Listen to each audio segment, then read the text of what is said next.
क्या इन्होंने नहीं समझा कि जिस अल्लाह ने आसमानों और जमीन को पैदा किया और वो इनके पैदा करने से थका नहीं, वो इस बात पर भी कादिर है कि मुर्दों को जिंदा कर दे?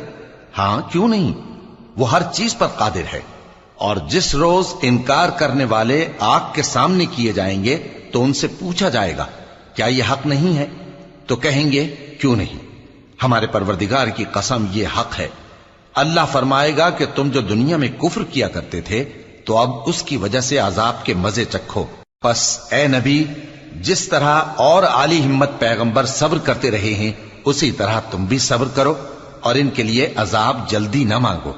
जिस दिन ये उस चीज को देखेंगे जिसका इनसे वादा किया जाता है तो ये ख्याल करेंगे कि गोया दुनिया में रहे ही न थे मगर घड़ी भर दिन। ये कुरान पैगाम है जो पहुंचाया जा चुका, सो अब वही हलाक होंगे जो नाफरमान थे।